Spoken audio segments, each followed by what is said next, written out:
Robert Samuel has a novel way of making money. People pay him to wait in lines. These prime positions here are for purchasing. Sometimes for hours, even days at a time. They pay him to wait outside a bakery that sells cronuts, a highly prized hybrid of a croissant and a donut. They pay him to queue out to buy the latest iPhone. Let me show you why you hire a professional. Robert is right there in front, number one.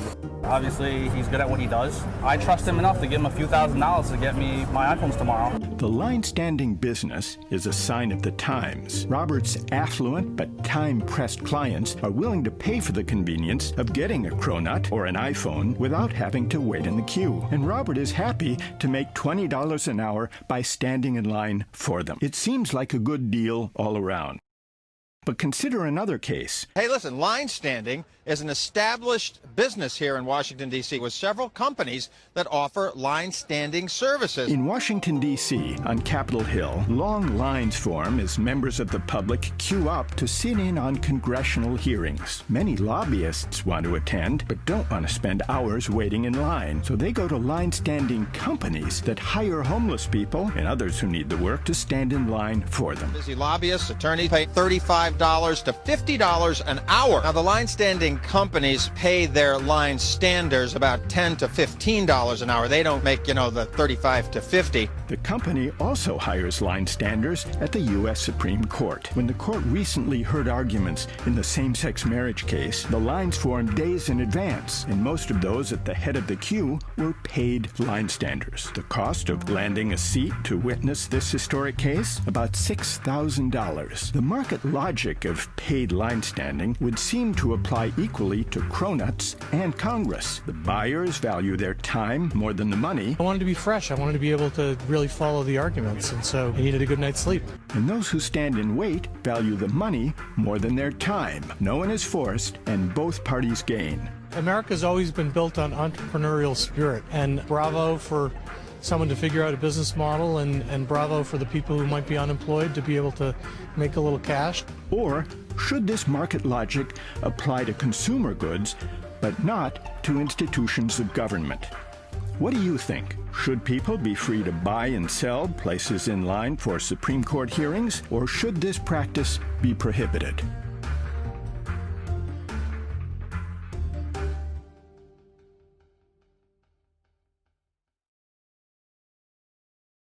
People who need the appointment more are going to be willing to buy a ticket from somebody who has it, who doesn't feel they need it.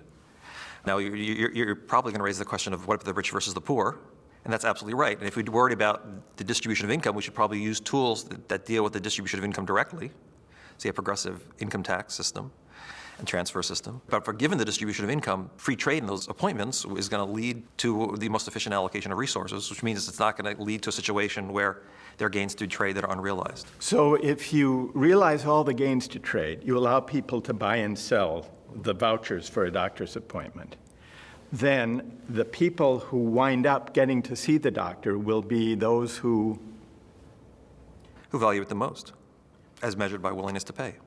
Which is different or the same as those who need it the most? Need is kind of a strange word. Medical need? The need to see a doctor? I think in a lot of cases it's difficult. I mean, you have to define what need is. I mean, if need is something like, if I don't get it right now, I'm going to die immediately, I'd probably be willing to call that a need. I think there's very few things in life that are like that. I mean, even medical care, a lot of these things are like, oh, I could wait a little longer. I could see how I do just recuperating at home. Mm-hmm. I think need is a very squishy word in some ways. A squishy word. Squishy word, because what's the need, what's not a need? And it's subjective. You see it as being purely subjective. When you have little kids, they come and say, I need a chocolate chip cookie. Right. You know they don't need a chocolate chip cookie. Almost every time where somebody needs something, it's really that they want something. And the want may have subjective or more objective or scientific grounds, like in healthcare. But life is full of trade-offs, and rarely is something a need in the sense that if I don't get it this second, I'm going to die. In the other cases where, it's not a matter of life and death, right, there's another element, which is how do we feel as a society? What does it do to our sense of social solidarity as a community? And there are certain things that are probably rightly viewed as an abuse of the market mechanism because of the effect they have of undermining the sense of community solidarity. That's an abuse of the market mechanism, even though life itself is not at stake. Social solidarity is, and it may be corrosive of community. Exactly. And that's something that's very important, actually important to most individuals. Something that may be individually rational Right. may not be societally beneficial. Right. And that's really the fundamental issue in economics, that Adam Smith's invisible hand, the notion is that individuals in the pursuit of the self-interest would lead, as if by an invisible hand, to the well-being of society. We know that that theorem is wrong.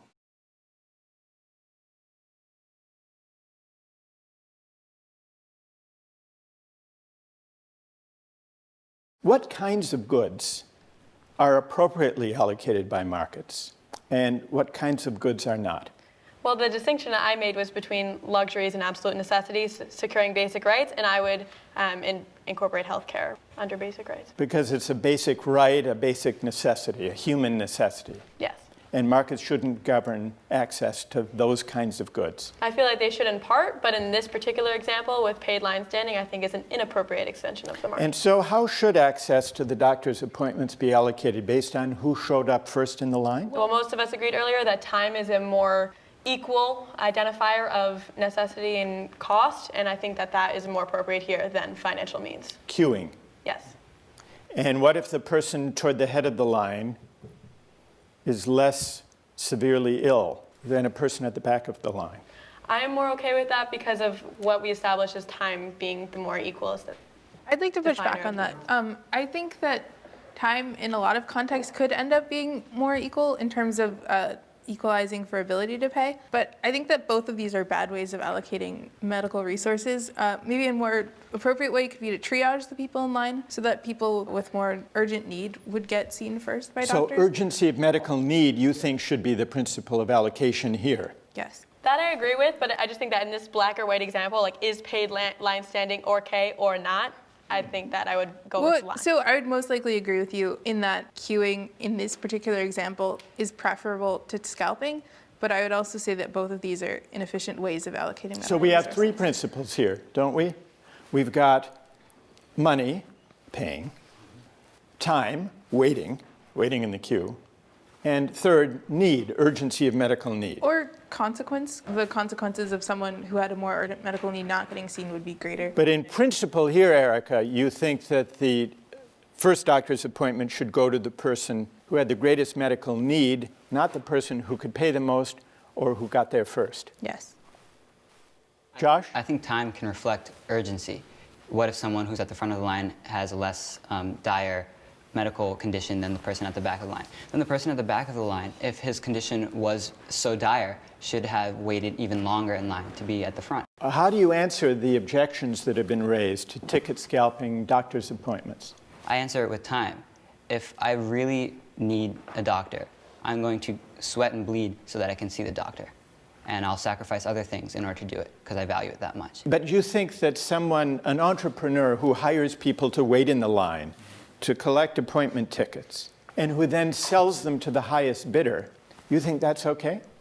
I think that's completely fine, because someone who is in a worse condition than someone else, if they don't work hard enough to get to the front of the line, like, that's unfortunately their problem. They should have shown up earlier if they were that sick. Mm-hmm.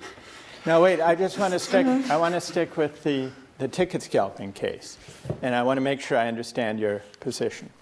Let's suppose there's one person who needs life-sustaining surgery immediately, and there's another person who's sort of halfway back in the line. And there's another person who has a bad cold, but who has a lot of money and is prepared to pay the ticket scalper's price. Okay. Is that fair? I do agree that urgency should take precedent in that case. In that kind of case. Does everybody agree with that? I think we're laying the blame on the wrong people here. The line scalpers are arisen out of a market failure and inefficient supply and demand, and that is because of other things. There must be a problem with the market itself so that lines are forming in the first place. There must be a problem with the healthcare system in itself. Yeah, there isn't enough supply.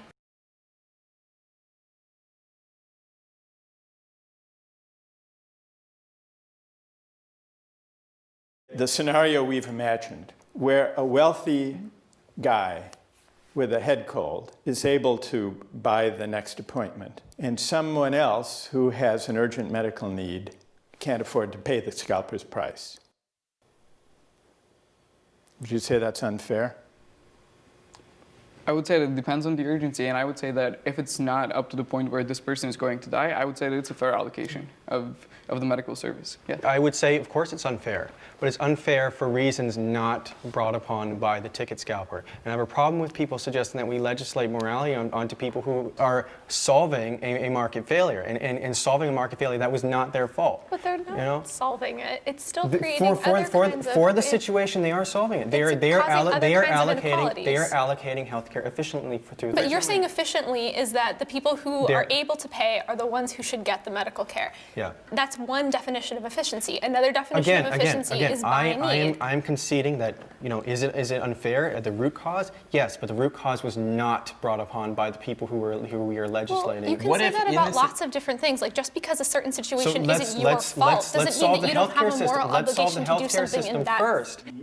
So you wouldn't consider economics to have a moral teaching or a moral lesson? No, I don't think so. I think by and large, it's a positive theory of how the world works. It tries to be as scientific as it can be, saying, if you do this, that will happen. Does studying economics tend to make people more selfish? There's some evidence about that. I'm skeptical about it, but I think that that's an interesting question. To what extent does the study of economics affect people's behavior? I know some people have suggested that. I'm dubious that it does. I think it provides you a way of thinking about the world. I certainly hope it doesn't make people more selfish. But if it does, what would be the mechanism? Why might it? Well, I think it might change your view of how the world works and maybe make you recognize that self-interest isn't so bad. One of Adam Smith's big insights is that a world governed by self-interest can, under certain conditions, that is competition, absence of externalities, lead to pretty good outcomes for society overall. Once you recognize that insight, you then say, maybe my looking after my self-interest isn't so bad. Self-interest is not necessarily greedy. Self-interest is not necessarily selfish in the sense of not caring about other people. That maybe by maximizing my self-interest, I'm actually doing things okay for the rest of the world.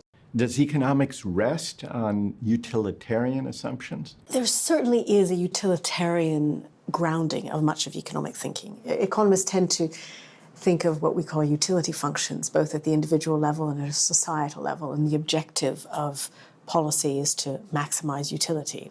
But defining what is in the utility function is quite subjective. What makes some people happy is quite different than what makes other people happy. And economics has evolved quite a bit in recent years to try and better understand what it is that makes people happy. And that's far more complicated than just raising people's incomes.